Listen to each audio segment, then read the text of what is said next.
Hospitals of the Season on His Divine Grace, A.C. Bhaktivedanta, Srila Prabhupada ki Ananta Koti Vaishnavindi ki ISKCON Founder-Acharya Srila Prabhupada ki Prem Si Kaho Si Krishna Chaitanya Prabhu Nityananda Sri Advaita Gadadhar Shivasari Gaur Bhaktivedanta ki Sri Sri Radha Krishna Gopinath Shyamakunda Kunda Radha Kunda Giri Govardhan ki Sri Vrindavan Dham ki jai, Sri Navadipa Dham ki jai, Ganga Mai ki jai, Jamuna Mai ki jai, Bhakti Devi ki jai, Tulsi Devi ki jai, Shamaveda Bhaktivedanta ki jai.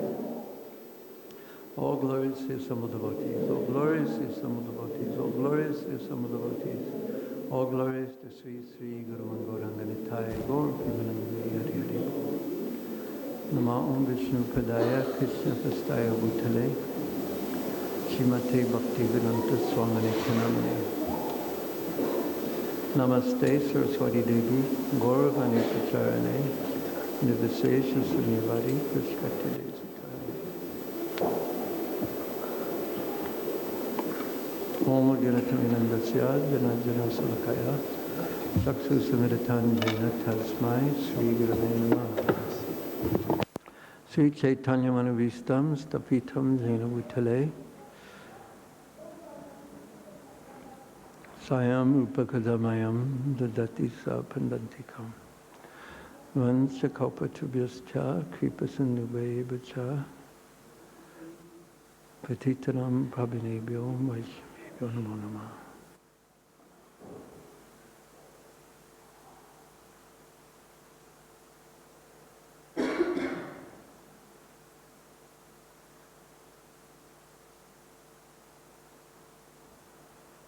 Hare Krishna. What is special about this room? Raise your hand. Yes. Okay, I didn't. Yes, it is. It's true. But also, kirtan sounds so nice here. Did you notice that? Well, it has something to do with the devotees too, but very nice. But I thought of something else. It has to do with our mission while we are here. The secret is on the wall. It is called the Ice Challenge. Because in the material world, our hearts become as cold and as hard as ice. But there is a cure. Of course, it's the heater. Because if there's a fight between the ice and the heater, we hope, because we're getting a little cold anyway, we hope that the heater will win. So in this analogy, the ice is like my hard heart, cold and hard, selfishly absorbed all day long. And the heater is like the pastimes of Krishna. So we should all pray that the glorious pastime of the prayers of Lord Brahma, they will melt the hard and cold ice-like heart. Because it can be done. These prayers are so potent. It's a fact. They're one of the most important prayers, sections of the Bhagavatam, even in the 10th canto, the pastime that occurs, that causes Brahma to offer these prayers is so wonderful. Also, we'll speak a little about that, because it's very difficult. We've all think of where you were 5 hours ago. We were all in different places. So many of us were in offices, and others were, well, we were doing whatever we were doing. And then 4 hours ago, which means 3:30 or so, then 2 hours ago, then a half hour ago, when the class actually began, when everyone was already sitting here at 7 o'clock. We were doing different things, most of us, and not sitting here at 7 o'clock. And then now it is 7:30. So the difficult part, because we've all come from different places and doing different things, the difficult part is actually to be here. Because there's a tendency, of course, for the body to be here, but the mind not to be here. And what we want to do is bring our mind and body and our intelligence to one place. And that is here and hearing about Krishna. So this pastime of Brahma's prayers, it begins not exactly with Brahma, which his part comes in the middle of the 13th chapter of the Srimad Bhagavatam, which Sukadeva Goswami is reciting to Maharaj Parikshit just a day or a little bit more than a day perhaps before he's going to die, leave this world.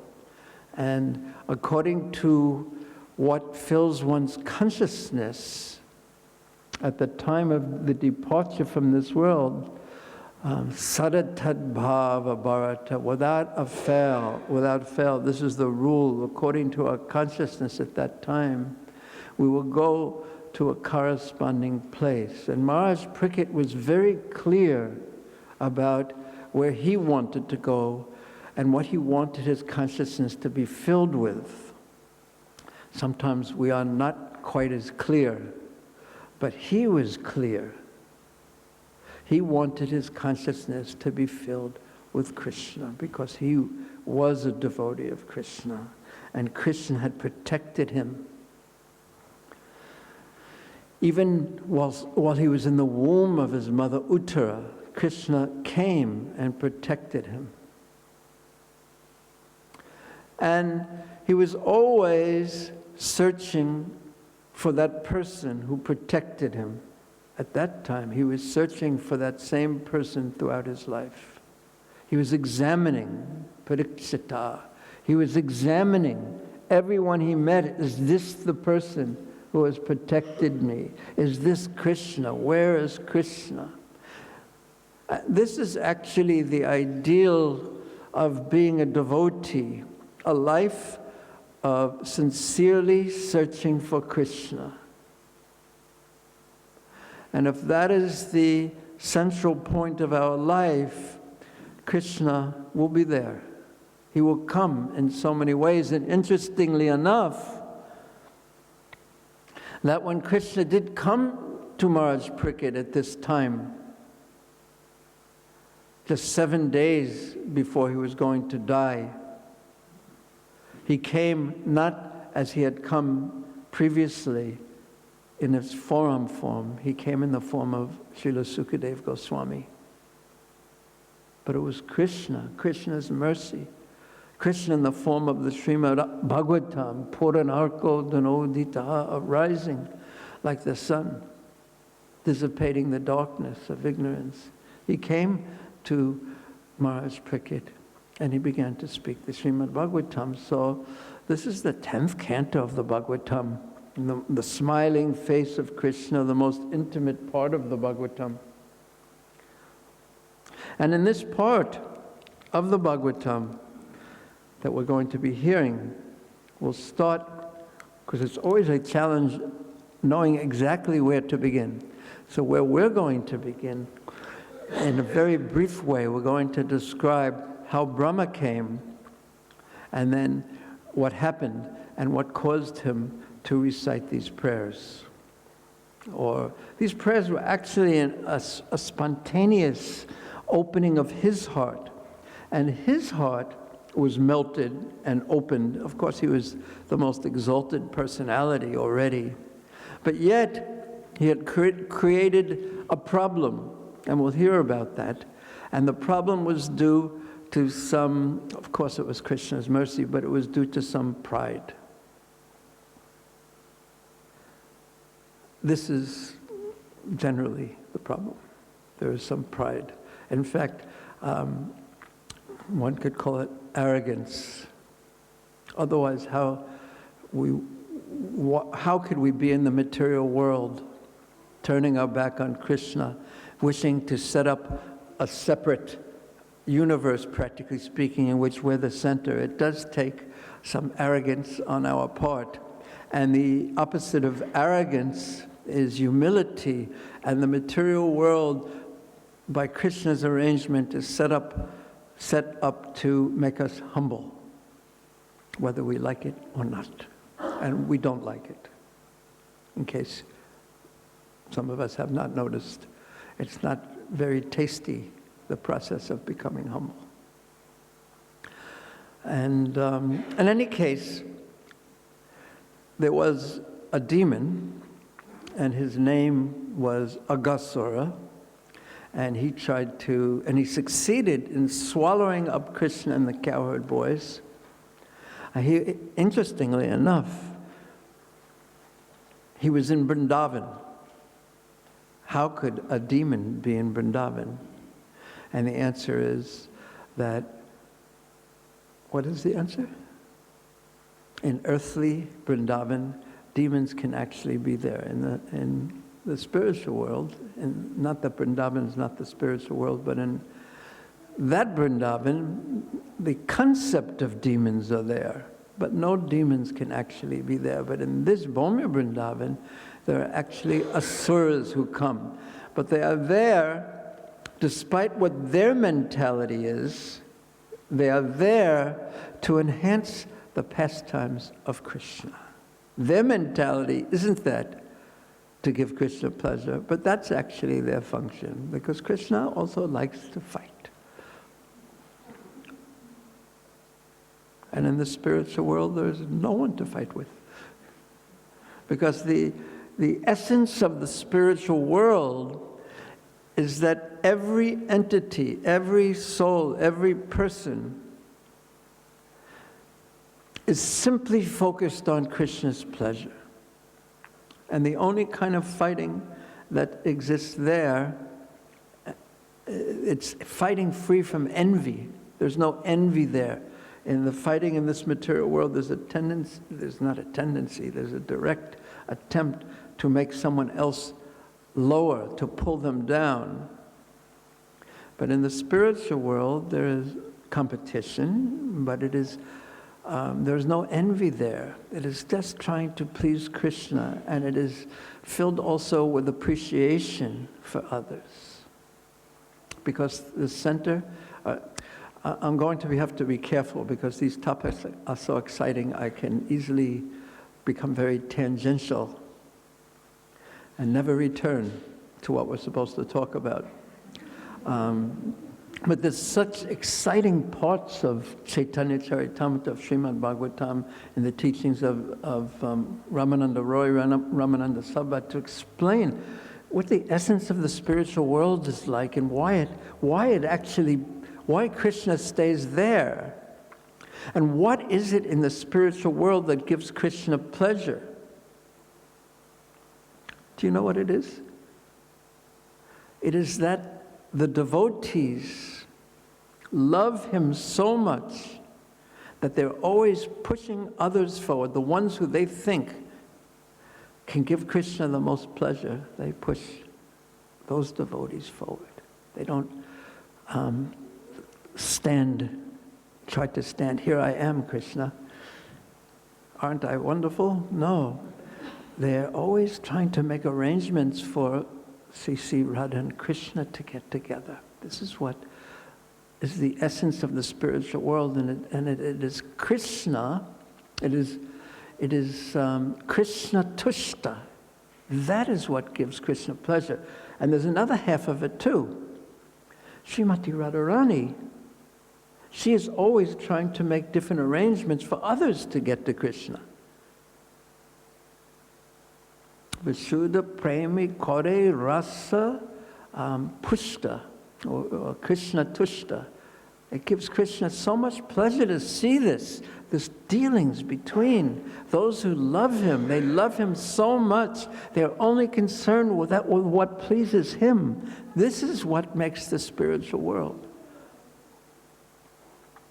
They're not concerned with pushing themselves forward. And then Srimati Radharani herself pushes them forward. And when Krishna sees this, it brings so much pleasure to him.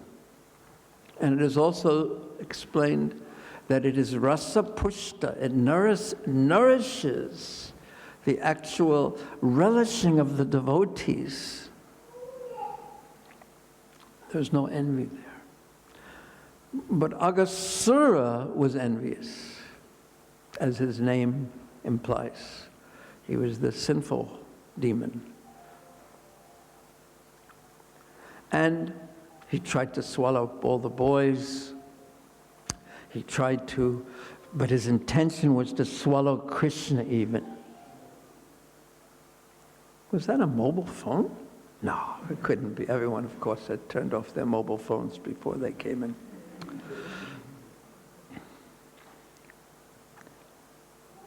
So, that Aghasura pastime is so amazing because Krishna even was amazed by it. Did you know that? Did you know that? That Krishna was amazed by that pastime. Because just imagine being sarvagya. What does sarvagya mean? All-knowing. That means you know everything that's going to happen all the time. It's like having to see the same movie again and again and again and again. Even though it might be a good movie, it might get a little boring if you already knew what was going to happen continuously. So this is a problem because Krishna is sarvagya. He knows everything. He knows past, present, and future. So does that mean that there is no surprise in his life? No, Krishna also has surprise. And this Aghasura pastime surprised him. Because he saw the cowherd boys walking into the mouth of Aghasura, what would have been to their death. Now, is it possible for Krishna to have wanted that to happen? No, because he loved them. How could you allow someone you love to go into a painful and difficult circumstance? If you can avoid it in any way, you would definitely do it. So Krishna, being the all-powerful Supreme Lord, he tried to stop the boys. But he couldn't. Because the boys wanted to be saved by Krishna. And so there was a difference in the desire between the boys and the all-powerful Supreme Personality of Godhead. And who controls Braja? It is Krishna's internal energy, and Krishna gives the freedom to his Yogamaya to act in such a way independently, so he doesn't know what's going to happen in that sense, so therefore he can be surprised and amazed. So Yogamaya in Vrindavan is independent, and you could say that Yogamaya is the greatest power in Vrindavan. But you could say it, but you wouldn't be right. Because Yogamaya didn't side with Krishna's point of view and Krishna's desire. Yogamaya sided with the devotee's desire. So the devotee's desire was to have a wonderful exchange with Krishna. And it was so powerful in their prema, their love for Krishna, that Yogamaya took the side of the devotees and overruled Krishna's desire. So what is all-powerful? What leads in Vrindavan? And this is the speciality of Vrindavan. And it makes it so sweet that the devotees' love for Krishna is what dictates everything. It is so when one walks into Vrindavan, that sweetness of the atmosphere is unavoidable, practically speaking. So Krishna was amazed that the cowherd boys who were walking into the mouth of Aghasura against his desire. And he didn't react as in a philosophical way at all.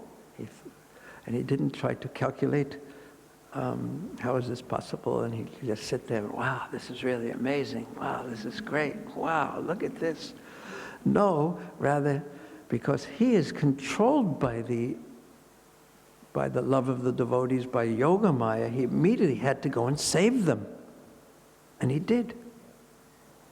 And he killed Aghasura. Matesh, you're late. You're late, but you're here. Thank you. So, Aghasura was killed. The boys came out of the mouth of Aghasura, and then Krishna came out. So Aghasura was killed, the boys came out, and Krishna came out. So when Aghasura killed means he died, which means, how do we generally say he died? What is the devotee code word for saying that? He left his body. He left his body, exactly. So Aghasura left his body behind, his Aghasura body behind. And who was the he that left his body? He was a soul who had been purified by the association with Krishna, because Krishna had entered his body. So he was purified, and the soul came out, and in the presence of everyone, when Krishna came out, the boys came out, Aghasura left his body, the boys also left his body, and then Krishna left his body, and then the soul entered within Krishna in the presence of everyone, including the devatas, including Brahma.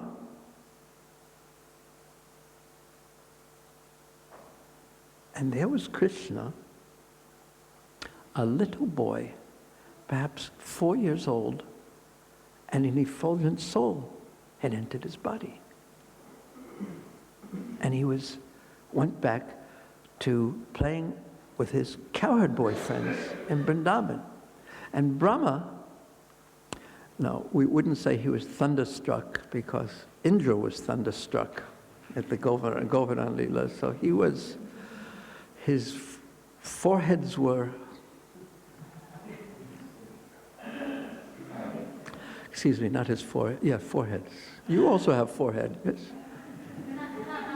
Good, but you're not Brahma, correct? Okay. So he was wondering, could he really be my master? Little Krishna, beautiful cowherd boy. So then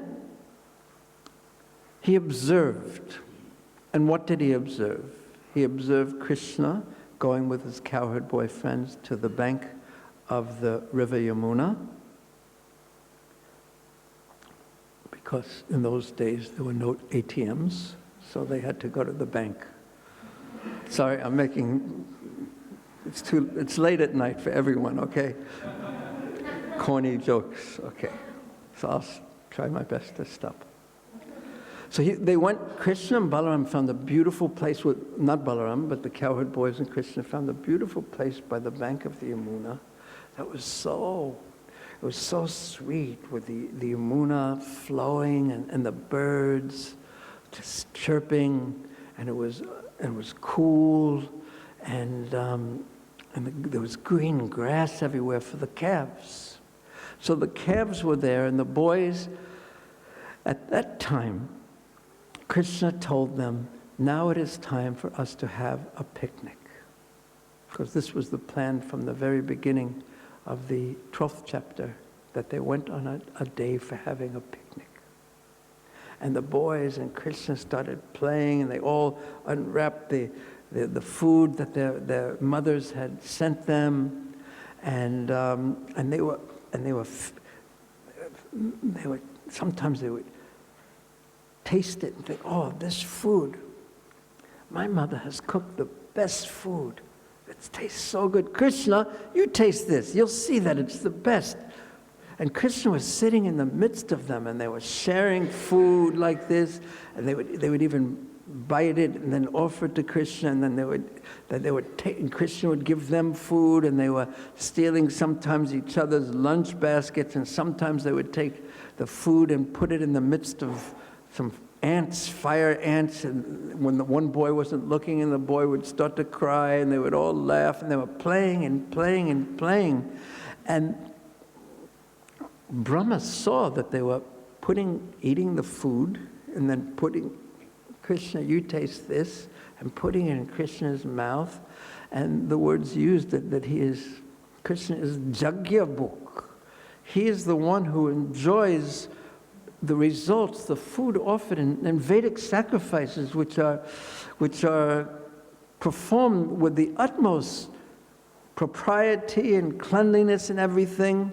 And no one would ever, in a sacrifice, first eat the food or and then offer it to the deities or something like that. No one would ever do something as horrendous as that. So Brahma thought, what is going on here? It doesn't really seem like it couldn't be. But maybe it is. I saw that. So he decided to test Krishna, because he himself was the powerful creator of the universe, practically speaking, although it's the secondary creator. Krishna is the primary creator. We could say that Krishna creates, and this is called in the second canto, the Saga, Attara Saga, Vishagascha, that the Vishaga is the secondary creation.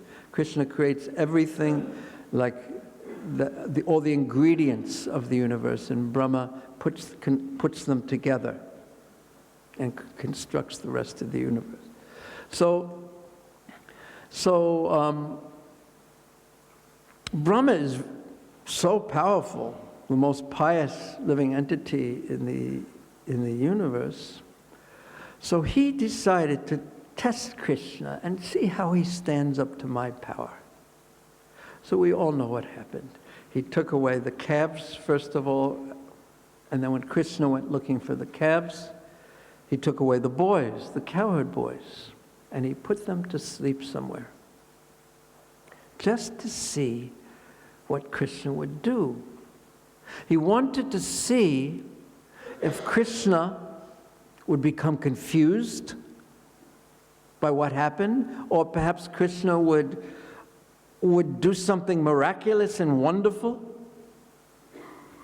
Or maybe Krishna would come and ask him, oh, Brahma, I know you've done this, please return my boys. I'm praying to you for this. He wanted to see how Krishna would react to that, testing Krishna, or poking him to some degree. And Krishna went looking for the boys and looking for the calves, and he understood that Brahma had taken them. Now, one question comes up that Srila Prabhupada answers in his purport, and he gives the example of Sita Devi and Ravana taking Sita Devi. Could Ravana actually grab Sita Devi and take her away? No. So there was a shadow of Sita Devi that he took. We could say a Maya Sita Devi. So this is explained by Chaitanya Mahaprabhu from one of the Puranas. So in the same way, Brahma could not actually take the cowherd boys. So he took a reflection of the cowherd boys and put him in the cave. And then Krishna, was thinking, how am I going to react to this? And he expanded himself into different cowherd boys and calves. And each of these cowherd boys and calves had a particular personality exactly like the original. And they carried sticks and buffalo horns and looked just like the original cowherd boys. And the calves too. Animals also are individuals. They are individuals. So, exactly duplicating. But it was Krishna. So how many sets are there so far? How many so far are there? 3. Yeah, there's 3 there. There's the ones that Brahma took, and there's the ones that Krishna expanded, and that leaves the originals.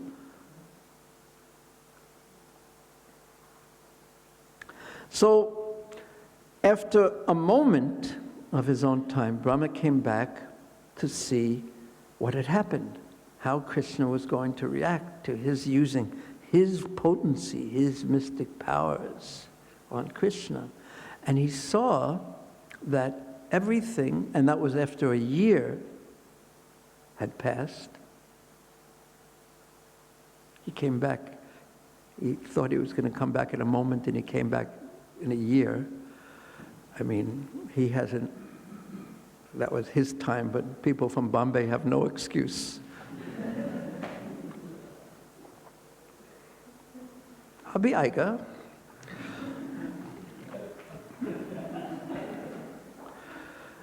He came back in a year, and he was shocked.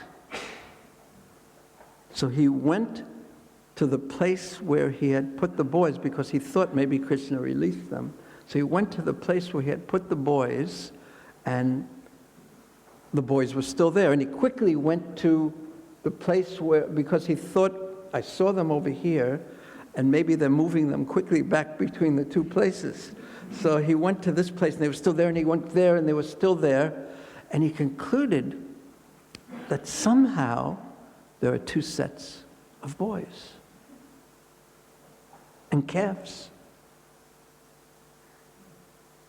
And then, as he was quite bewildered by that, as he was looking at the boys and the calves, then he saw them change before his eyes. There were countless boys, practically speaking, and countless calves. The number used in the Bhagavatam is asankhya, which can mean uncountable number. Sankhya means counting. Uncountable number of boys, an uncountable number of calves had expanded from this little cowherd boy. And each of those boys and calves assumed a Vishnu form. And Brahma was watching this. And he saw that every entity in the universe was worshiping these Vishnu forms. And they were covered from the tips of their toes to the top of their head with tulsi leaves. And all the different elements were worshiping these Vishnu forms. And Swabhava, Karma, Kala, all our nature, the energies that make people's natures, and time, and all karma, and the Mahatattva, and everything was worshiping these Vishnu forms, 4 arms. And each of them, he understood, had unlimited power. So this, if you contemplate it, your mind will spin. That unlimited unlimiteds, there were unlimited number of unlimited entities, Vishnu forms, And each of those had unlimited power, and they all had come from Krishna, the cowherd boy who was standing there. And when Brahma was confronted with a glimpse of the potency of this cowherd boy, of Krishna, he became stunned, shocked, full of wonder. He could not move. He fell to the ground.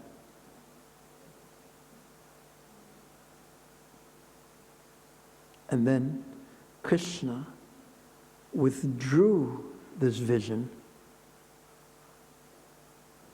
and there was cowherd boys and calves there. And when Brahma opened his eyes, he saw Vrindavan, which was so beautiful, full of calves and cowherd boys and the river Yamuna and trees and the chirping of birds. And he saw Krishna.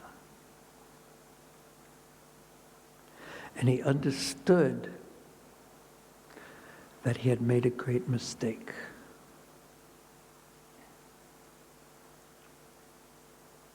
He had challenged the all-powerful Supreme Personality of Godhead, who had so much power, although he himself was so powerful, and for us incalculably powerful. But when he was confronted with Krishna's power,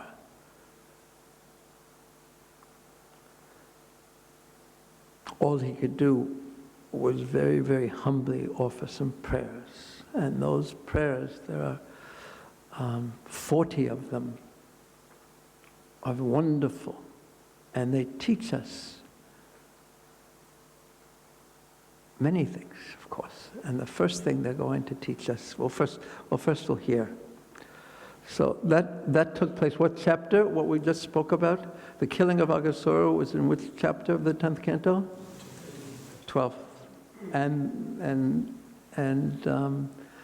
the taking of the calves and boys, the 13th chapter of the 10th canto. And Brahma's prayers, naturally, are in the 14th chapter of the 10th canto, and right in the very beginning. And very interestingly enough, Srila Prabhupada, he ended his translation of the Srimad Bhagavatam on the 13th chapter. And he didn't, except in the Krishna book, in the Krishna, the Supreme Personality of Godhead book, he didn't translate or write his Bhaktivedanta purports on that. But yet, his disciples have translated, his followers, humble servants, as they refer to themselves, and we will read. Now, also I was trying to think of how I should present this, because these prayers, when the most intelligent person speaks and presents his prayers, they're going to be, they're very, very, they have very deep meaning. So I've at different times I've gone through these in classes in 2 days, and I've gone through them one verse a day at different times. So I was wondering what we should do this time, and I couldn't resist to want to refer to some of the commentaries of the Acharyas directly. So we're going to not do it in 2 days perhaps, and we'll go along as quickly as we can, so to speak. But it's so the meanings are very, very deep, but not only very deep, they're very, very, very sweet. And not only are they deep and sweet, but they are very relevant. Is there a Hindi word for relevant? Or what is relevant? How do you say relevant? relevant, I guess. If it, huh? I don't know. Is that good enough? It's very important for our own spiritual life. There's some, if you want to make advancement in spiritual life, advancement means to move closer to Krishna, to move closer to the winning the ice challenge and having the heart melt and awakening the true nature of each and every one of us in relationship to Krishna. Prema pamarto mahan. There's such important instructions on how to do this, especially in the opening verses of Brahma's prayers. So let us hear what Lord Brahma says. And also, some kind devotees have helped me. Yeah, 40 verses in Brahma's prayers. So if you can keep one of your eyes on here and one on me, you probably won't survive. but go back and forth. You can, don't try to multitask. Just get your processors working quickly. So there are 40 verses in this, 40 prayers by Lord Brahma, and we'll right now read we'll go over, perhaps we'll even finish it. The first 8, which are very, very special. Let's see. I think we've given this a section, a title. Let's see if this works. Yeah, no, it didn't. We're going to go backwards. It's called Knowing the Unknowable. This is the name I've given to these first 8 verses. Knowing the unknowable. Now, is it possible to know the unknowable? By definition, if something is unknowable, you cannot know it. But yet, this is what Brahma is going to instruct us how to do, to know the unknowable. When the people in this world who think that they won't comment whether God is existing or not, because they say, by definition, He's infinite. So I cannot, if there is a God, they say, He must be infinite. And how could I know Him if He's infinite? So I don't know if He's there or not there. I won't comment whether He's there or not there, because they say He's unknowable. And what are those people called? What's the word for people like that? They're not atheists, but they are. No one's brave enough to say it loudly. What are they called? Mayavadis. Yes, they're Mayavadis, but that's not what they're called. What are they called? What's the English word for people who won't say, they don't want to take a stand? He may exist, He may not exist, I don't know. Not atheists, agnostics. That's the word. Agnostic. I can't really say. But they're covered atheists, and Mayavadis also. We'll also say they're Mayavadis. Lump them in. But actually, the unknowable, we can know Him. It is possible to know the unknowable, but there is a different process, and Brahma is going to reveal that process. But first, he's not going to start with that. He's going to start with, so please repeat after me. Sri Brahma Uvacha.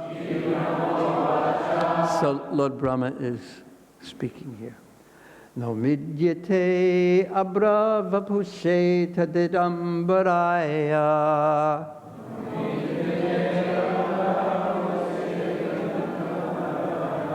No vidyate abra vapushe tadidambaraya.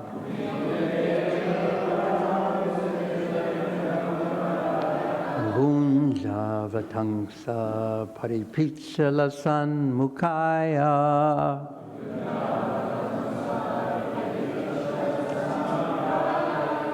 Vanyasraje kavalavetra vashana venu.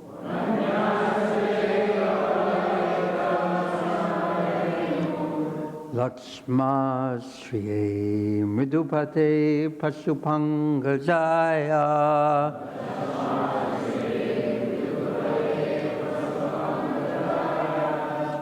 In the Bhagavatam, there are several verses where exalted personalities directly describe the beauty of Krishna, and this is one of the most famous.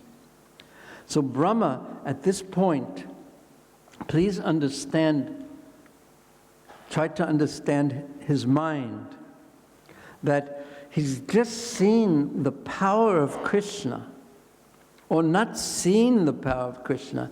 He's just gotten a glimpse of unlimited entities, Vishnu forms, who each have unlimited power emanating from this little beautiful cowherd boy who's standing right in front of him. And the first thing he's going to do is describe what he sees. And that's what this verse does. Nomidya. So, Nama Idya. Idya means, O most worshipable one. So, although Krishna is in the form, he's a cowherd boy, but yet Brahma's conclusion is that he's all worshipable. He is the supreme object of worship, even though he's in this most beautiful little boy, calf-herd boy's form. Abra Vapushe Tadidambaraya, whose the complexion of his skin is like a rain cloud, a monsoon water-filled rain cloud. And Tadidambaraya, Tadit, does anyone know what Tadit means? Lightning. And the color of his cloth is like lightning. This is what he's seeing as he looks at Krishna. And Gunja Avatangse Paripiksha Lasan Mukaya. Lasan Mukaya means his face is resplendent. It's effulgent and beautifully attractive. And he's wearing earrings, Gunja Avatangse, out of Gunja Mala, some earrings out of Gunja, which are very famous in Vrindavan. Raise your hand if you've never seen a Gunja berry. Oh my God. You've never seen a Gunja berry? Are there any deity remnants that out of Gunja berries? Do we have any? Yes. Yes. Giriraj has Gunja. Could we?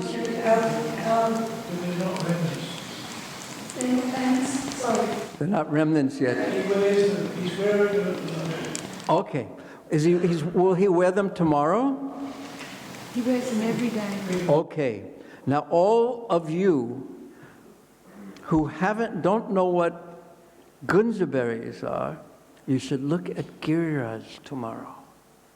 And you will see these this big, little like berries that are reddish and black. And sometimes they are white, but most likely they're reddish and black. And a necklace out of those, they are very dear to Krishna. Gunja berries. You'll go tomorrow and see them. You'll see Giriraj tomorrow and look specifically for the Gunja berries, because they are dear to Krishna. So Krishna was wearing earrings made out of Gunja berries. And atop his head, Paripicha, there was a peacock feather. So he was dressed with cloth was like lightning with peacock feather and Gunja berry earrings. And Vanya Srijay, and he was wearing a garland of Vanamala, of the forest flowers. And his mother had dressed him in very fine jewels and everything. But the nature of Krishna is that he loves most the ornaments that come from the Vrindavan forest. So he was wearing a garland that reached almost to his feet of forest flowers. And so he was wearing that, and he looked so beautiful and little. And in his hand, kavala, he had some rice mixed with yogurt in his left hand.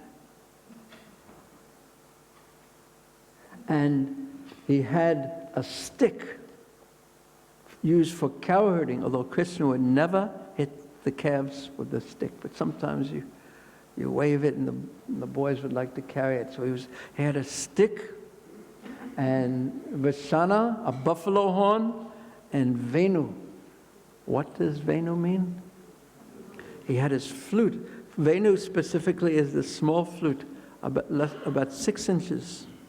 And this was about the time when Krishna was learning the flute.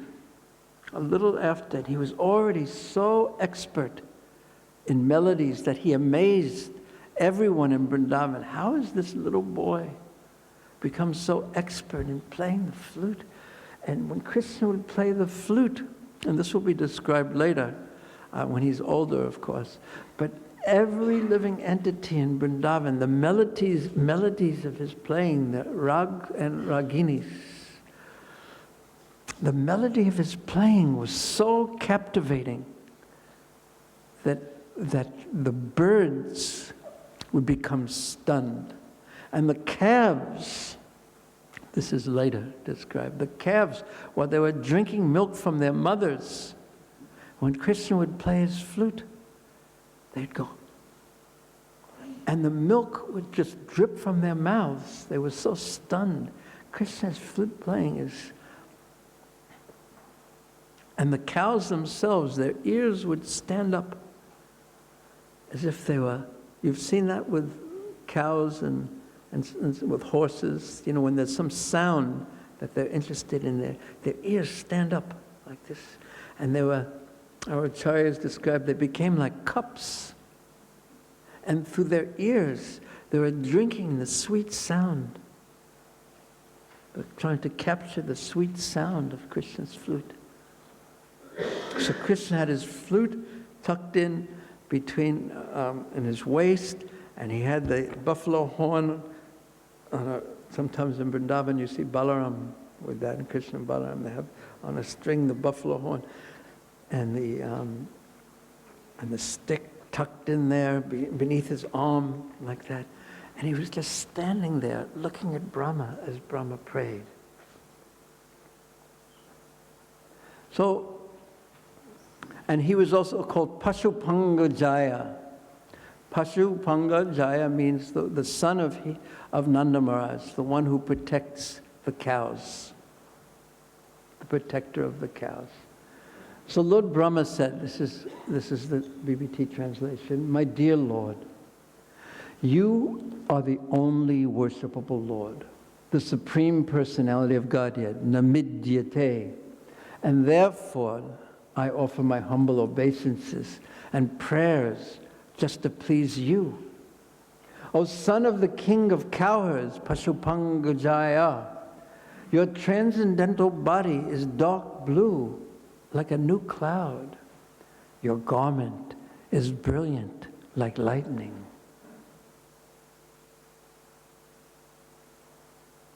And the beauty of your face, Lasan, resplendent Mukhaya, is enhanced, it's increased by your gunja earrings and the peacock feather on your head. And wearing garlands of various forest flowers and leaves, and equipped with a herding stick, a buffalo horn, and a flute, you stand beautifully with a morsel, that's the kavala, of food in your hand.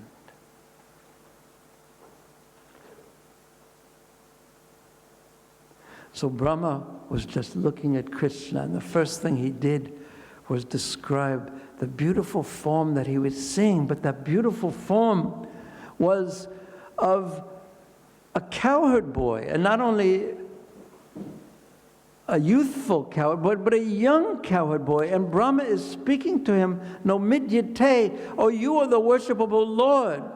So he was afraid that Krishna would respond to his prayers by saying, "Oh, you are Brahma, the all-great." Brahma means the greatest, and I am just a cowherd boy. And you are full of knowledge, and I'm just a village boy, and I've never even been to school. And you are saying that you're going to worship me, and you have such power of illusion. And myself, I'm in illusion. And I'm just wandering around searching for my boys and calves that are missing. So I don't know why you're worshiping me. So Brahma feared that Krishna would respond to them, and therefore he offered a next verse. My dear Lord, neither I nor anyone else can estimate the potency of this transcendental body of yours, which has shown such mercy to me, and which appears just to fulfill the desires of your pure devotees. Even though you are in this beautifully, inconceivably beautiful form of a cowherd boy, yet you are inconceivably powerful, and this is why I'm worshiping you. And, O Lord, your body, even though I've described it in this way, and this is just what I'm seeing, it is transcendental. It is completely extraordinary. It is not composed of the material elements. I know this. It's unlimitedly powerful. I've seen countless Vishnu forms, each of them possessing unlimited powers, come out of your body and then re-enter into your body. And therefore I'm worshiping you, even though you're in this most cute and wonderfully beautiful, resplendent form of a cowherd boy. And you have shown me so much mercy. What is Brahma considering the great mercy that Krishna has shown him? He's shown him how powerful, unlimitedly powerful he is. But more than that, he's shown him this sweet form of Krishna in Vrindavan, who is all attractive, who has appeared to show mercy and fulfill the desires of his pure devotees. So our acharyas have explained that he comes to fulfill the desires of his devotees. He comes, this is described in the first chapter of the 10th canto, how Brahma had prayed for him to come with all the devatas. They went to the ocean of milk. So to fulfill the desire of Brahma, he had come. But also, he had come and to enact the different pastimes with the greatest of devotees, the residents of Vrindavan. But also, he's come to perform these pastimes because the devotees, we could say, as Brahma says, I am just an ordinary devotee. Of course, there is no such thing of an ordinary devotee, and you know this, especially if you're a manager. That was a joke. No, the devotees are extraordinary. But really, it's actually a fact that it's so rare in this world that someone is serious about developing their love for Krishna. It is extraordinary. And of course, because we deal with the devotees every day, we tend to see the ordinary parts. But actually, it is extraordinary that someone in the material world is making a sincere attempt, struggling against the modes of material nature, struggling and trying to develop love for Krishna. It is the most rare thing, in fact, and worthy of so much respect and appreciation. That's how Krishna sees. There's one comment in later on by Srila Vishwanath Chakravarti Thakur in one of the later chapters of the 10th canto, where he says that my devotees are looking at me or meditating upon me, but because there's the exalted, the most exalted devotees that are meditating on Krishna, and Krishna is fully manifesting for them. His unlimited beauty is manifesting in their heart. His pastimes, practically speaking, are manifesting in their heart. This is the most exalted devotees, because Krishna and thinking of Krishna are exactly the same. It is Krishna, or where they're chanting, Krishna fully manifests to them as they chant. Abhina tvam namanamano. But not everyone is on that level. So what happens, or what is the effect of meditating or thinking about the form of Krishna when one isn't on the level? One is not actually seeing fully Krishna, because that takes a full transcendental consciousness, and Krishna reciprocates with how much love we have. So what about the poor neophytes, beginners like myself, when I'm thinking of Krishna or looking at Krishna? Is it just my mind that I'm seeing? And to some degree, it is. But Krishna doesn't see it like that. Because what our eyes are seeing is reacting with our material minds. But Krishna sees, oh, my devotee is meditating on me, or, oh, my devotee is chanting my name. He's calling out to me. So Krishna reciprocates. He appreciates even the beginner's attempt. Srila Vishwanath Chakravarti Thakur explains. Because that attempt, the sincere attempt, even if it's from a childish stage, is appreciated by Krishna so much. Just like when there's a young child and they're beginning to speak for the first time and they're saying words, Baba, Mama, going out, something, and their grammar isn't right, their pronunciation isn't right, but the parents see the attempt. Oh, my child is speaking. And they become so appreciative and encouraging. So similarly, Krishna appreciates these attempts to think about him, to hear about him, to chant his names. And he thinks, oh, perhaps like the parent thinks of the child's attempt. So it does not go on in vain, and Krishna appreciates it so much. So we should always continue.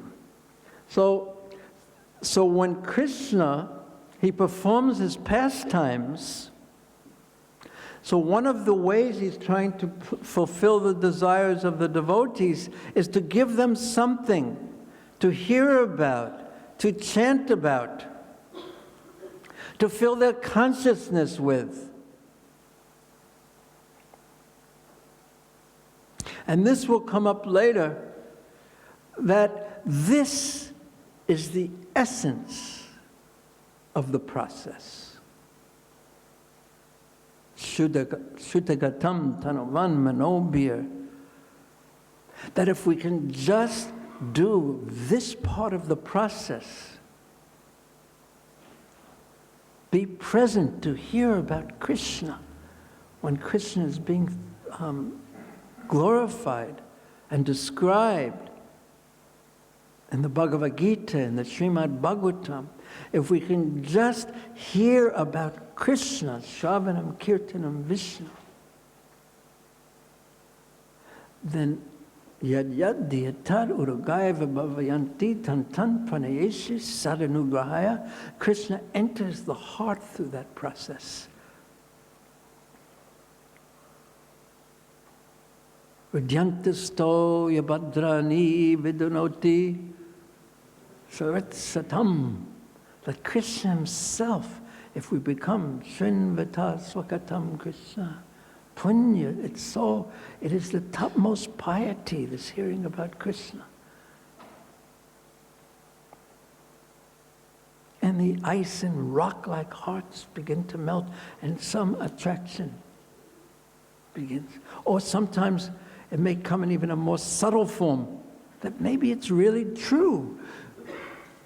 Doubting our own mind's sense of reality. That's also a beginning. So this hearing process is the essence.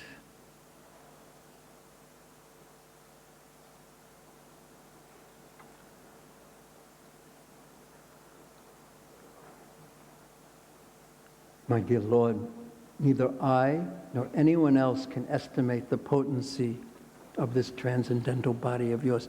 You are in this form of a cowherd boy, but yet it is unlimitedly powerful, unlimitedly potent, and unlimitedly attractive. But the fact that he's a cowherd boy and herding the cows with the stick and the buffalo horn and the flute and the food and the peacock feather atop his head and wearing the flower garland, this does not in any way inhibit him from being unlimitedly powerful. He is the Supreme Personality of Godhead. And this type of interaction with his devotees is the greatest pleasure for the Supreme Personality of Godhead. He's tasting the sweetness continuously of their love in Vrindavan. And it's so attractive that Chaitanya and Nitai, Mahaprabhu came just to relish this, to taste this himself. Krishna came wanting to taste the sweetness of the exchange and to distribute.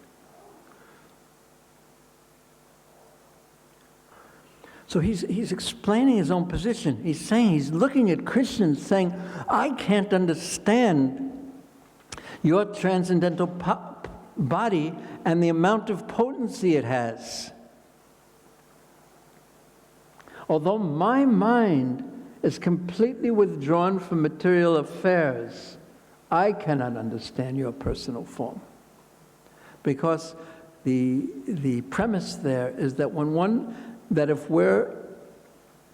if the mind or the consciousness is involved with material affairs, which means passion and ignorance, that disallows us.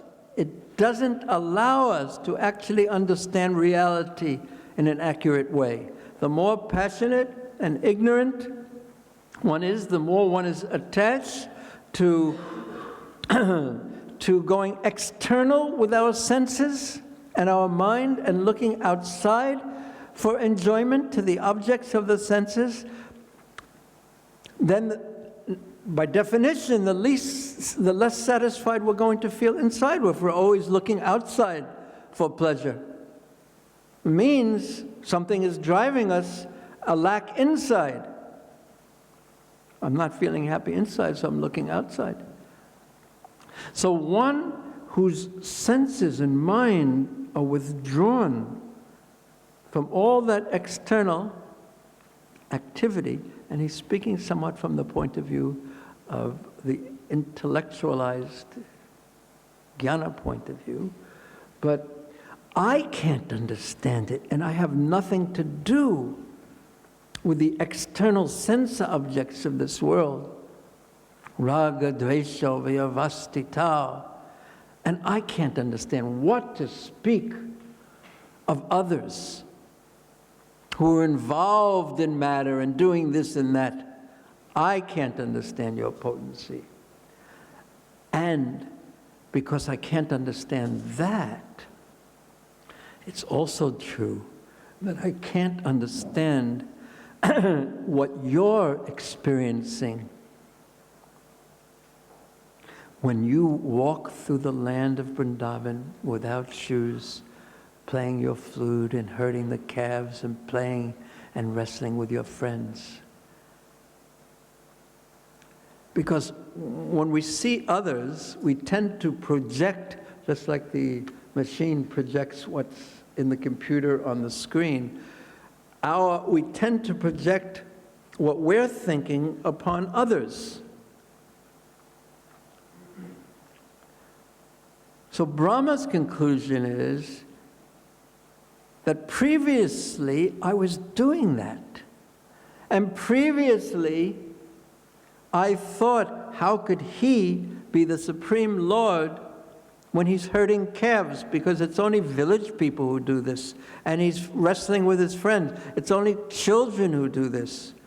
And he's carrying the rice mixed with fruit and yogurt in his left hand. It's only the most uncultured people who do that.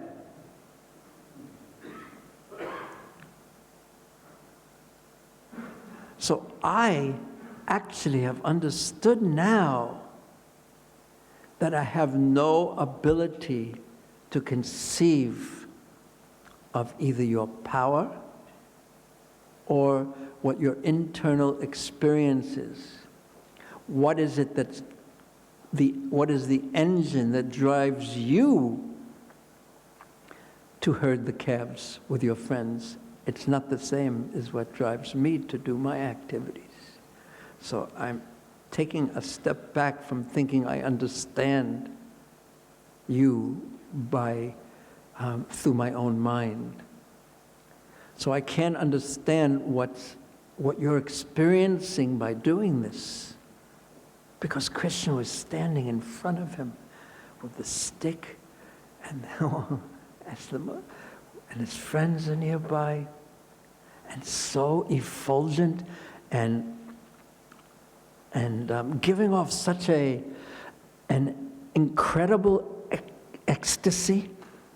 Like when we walk in the temple, if we're outside or in the city and doing this and that, and then we walk into the temple room, you're walking into a different universe, standing in front of Radhaballabha, Gauranitai, and Jagannath. It's a different universe, but it's in this universe, but it's a different universe. It's a different, like, how do you say it? Like a different atmosphere, a different vibration, a different existence than the usual. So Vrindavan, what Brahma walked into with the most subtle consciousness, was so far beyond his ability to understand.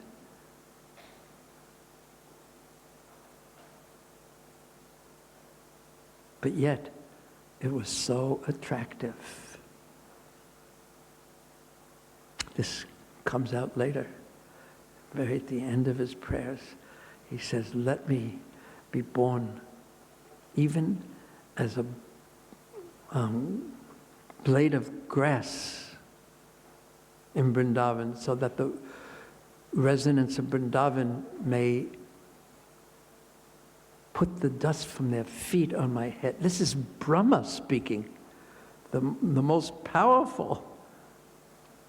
He's feeling himself so insignificant when confronted with the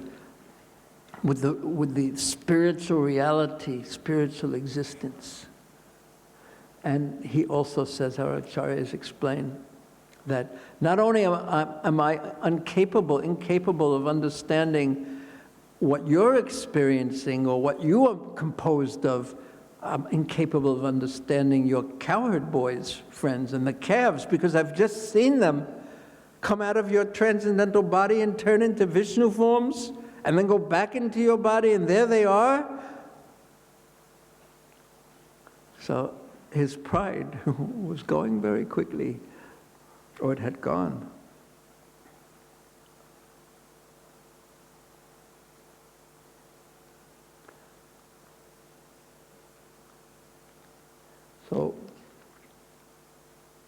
So the question then arises, what Brahma is saying, that you are unknowable. But he's not really saying it is not possible to know you. What he is saying, it is impossible to know you by the processes that I use to know things. So this verse is going to describe, these words spoken by Brahma are very famous. These words were accepted by Chaitanya Mahaprabhu as defining bhakti and how the unknowable can be known, how the all-blissful can be perceived, experienced, and known. So this verse, how many of you know this verse already? Raise your hand if you know this verse. Okay, repeat after me. Gyane prasam udopasya namante eva.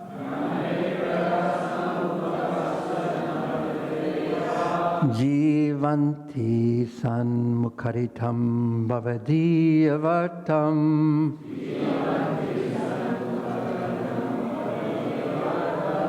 Stene stita shrutigatim tanovan manobir.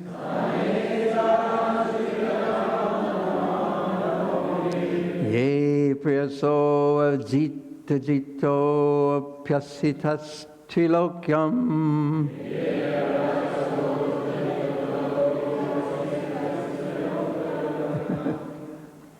So jnana means the process of jnana.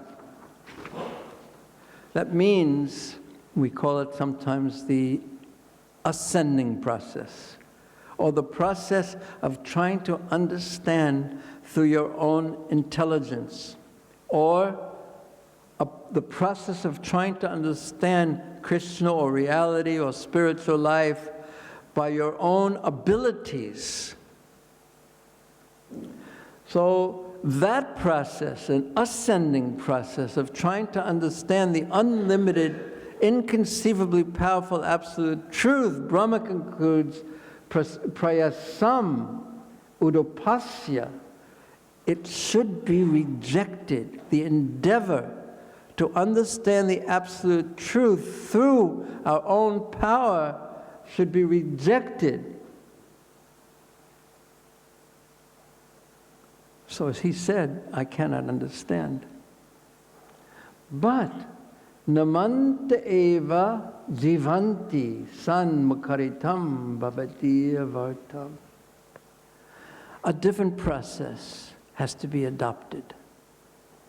And this process is the process to understand, and not only understand the unknowable, but to conquer the unconquerable. That's jito, ajita. The ajita, the unconquerable, is conquered, jito, by this process. And it is, the process is sanmukharitam bhavadiyavartam, hearing about Krishna, hearing Krishna Katha. And that doesn't only mean hearing the 10th canto of the Bhagavatam, but hearing Bhagavad Gita, hearing the Srimad Bhagavatam from the very beginning, hearing Chaitanya Charitamrita, Nectar of Devotion, Bhakti-rasamrita Sindhu, Sri Ishopanishad. There are so many books that are about Krishna or spoken by Krishna. and describe different aspects of Krishna. And this is the Bhavadiya Vartam. This is the path for understanding Krishna. Hearing about him. Yad yad diyatad uragaiva bhavayanti tan tan pranayeshe sad anugraha. That Krishna, by his anugraha, by his mercy, he will take up, actively be alive in your heart and just according to your desires through this process of hearing. And how should one go about this?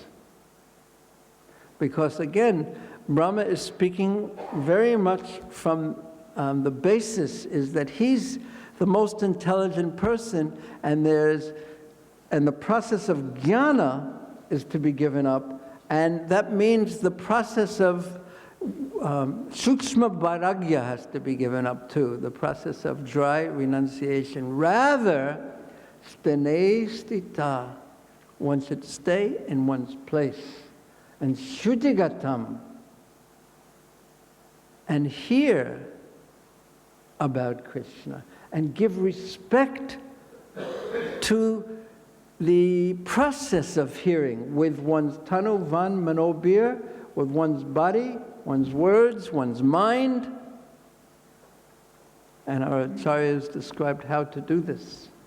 With one's, to respect the process of hearing, with one's words, is to say, yes, this is nice. And to respect the process of hearing about Krishna with one's body is primarily to be there. You have to bring your body there. And that, even though it sounds so simple, after so many of you have been through a hard day of work or in the office or this service or that service, and still to respect the Krishna Katha by placing your body there, touching the ground with your body and sitting and trying to hear is not an easy thing, and it's very rare.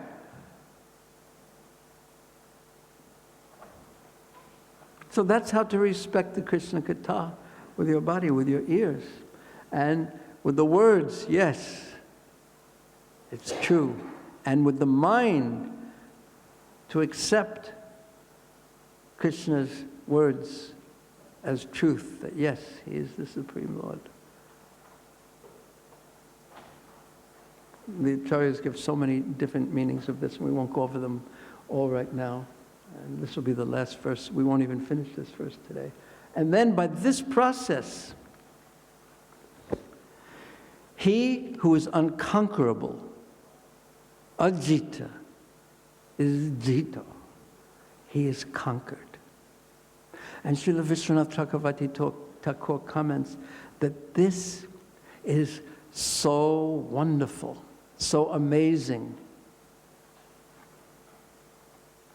that the unconquerable Krishna is conquered just by hearing about him. In other words, he's pleased. He leans towards the devotee. He himself takes up the process of cleaning the heart of the devotee who is eager to hear him, about him. Vidyantisto yabhadrani. He removes the abhadrani, the inauspiciousness from the heart. So we'll just hear the actual translation. Those who, even while remaining situated in their established social positions, throw away the process of speculative knowledge, and with their body, words, and mind, words also means glorifying, repeating the katha, talking to others about what we read in the Bhagavatam, what we hear in the Bhagavatam classes, what we hear in the Bhagavad Gita classes, respecting it by talking about it and glorifying Krishna in that way. So throw away the process of speculative knowledge, and with their body, words, and mind, offer all respects to descriptions of your personality and activities. And jivanti, one of the meanings of jivanti is that they give their lives, they dedicate their lives to these narrations, hearing them, remembering them, speaking of them, distributing them. They give their life to that. That's giving their life to Krishna.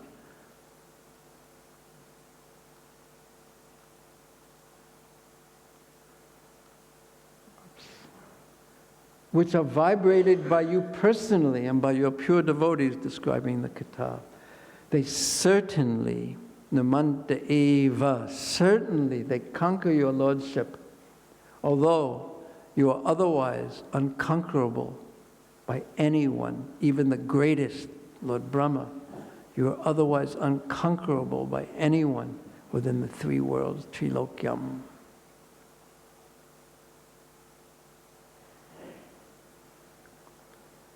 Very important instructions. Okay, we should stop here, and I have to thank you all for coming, because I know it isn't easy. It isn't easy. But you've come, so thank you. So we have a few more minutes. We'll end promptly at 9. Are there any questions or comments at this point? Yes. Hare Krishna. Thank you so much. I'm just wondering, at the beginning of your class, you were speaking about how in the spiritual world, everyone is so free of envy. Completely free of envy. The push. That will come in the morning Bhagavatam class quite soon, by the way, when the 4 Kumaras go to Vaikuntha. I'm wondering, in the material world, it seems like some devotees have more of that upfront personality. They like to seem to be like the front center, the front man. Is that an indication that they're perhaps not quite as advanced as these devotees? It's quite as advanced as? Well, I'm just wondering whether or not we should be more trying to push other devotees forwards. Oh, I see. Rather than trying to be the front man or trying to be the person. It's like direct. Yeah, the devotees, the acharyas actually comment on this. Even though they tend to be quiet and silent when it comes to glorification of Krishna, they are very upfront. But then the question comes, is what happens if Krishna wants you to do a particular service? And that service entails you being upfront. So that isn't, it's not humility to demand to be in the back, for example. But to say, I must be the one, that's not proper. But if one gets the indication or the order that one should do this particular service, then one should do it. Prabhupada once gave the example that once you've begun the dance, the example was a young lady on the stage who's very, very shy and wearing a veil or a sari above her, on her face, covering her face. So she's very shy. But once you begin the dance, there's no meaning to keeping the veil over your face. If you're going to dance, then dance. You have to do it properly. And if you've been asked by Krishna to take a forward position, then you have to do that. But it should be done from the position of being a servant. And I once heard, it was very interesting, there was one devotee from Brisbane, and he told, he works, I don't know if he's still working in this company, but a very, very interesting company run by a non-devotee. And they're, even more than making a profit, their concept was to take care of the staff and their people. And he told me that when his wife was pregnant, she had a difficult pregnancy, and then for 1 year, they came and cooked for them.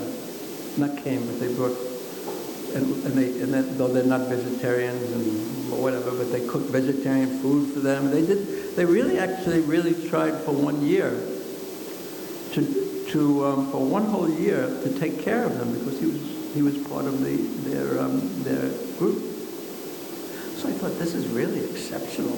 So I asked him, I knew this must come down from the top. So what are some of the characteristics of your boss?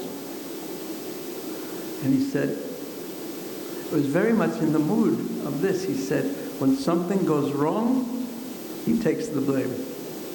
When something goes right, he gives the credit to others. So it was quite striking how that type of a mood of service, being in a leadership position as a servant, is so appealing. And it's a principle that works on every level, and you can use it to make a profit for yourself even. But to use it to please Krishna and to do the work as a servant without the false ego as a master, to do the leadership position is glorious. It's the most glorious. And we saw that with Prabhupada himself. He was not shy about sitting on the Vyasasana and speaking completely authoritatively and calling this one this and that one that, and speaking the truth in that way. And he accepted the worship of his disciples. He accepted in Melbourne when he was picked up up in a Rolls Royce, and the question was asked, why did you take a Rolls Royce? And his answer was, because that's all that they could bring. Something like that. There wasn't a gold car or something like that. Something like that. He would never use the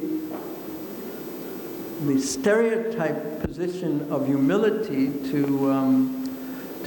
not represent the Lord, because that was his service, and he was completely surrendered to his service. He was completely surrendered to his service, but there wasn't false ego, and he was a servant only of his Guru Maharaj.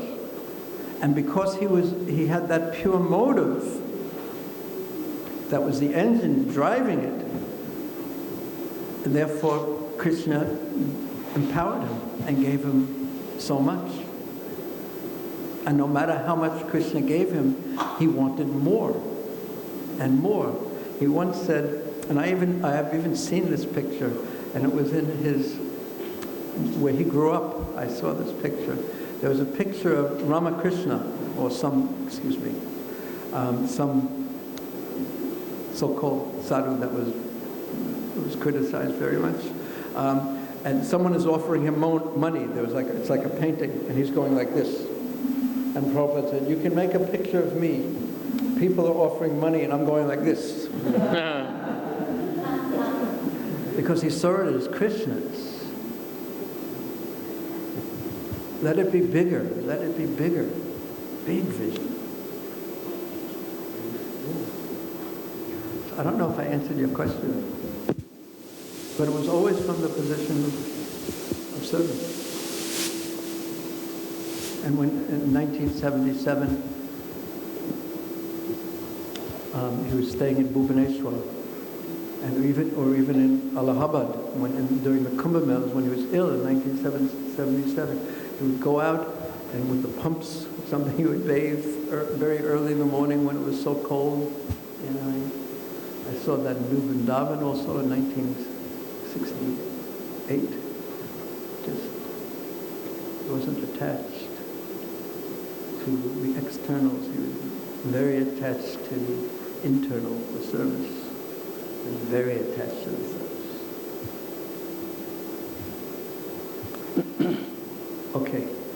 Is there 2 minutes more of questions? Anyone have a 2-minute question? Do you have a question? No? Do you like to hear about Krishna? Do you like to hear about Krishna as a cowherd boy? Yes? Do you have any cows yourself?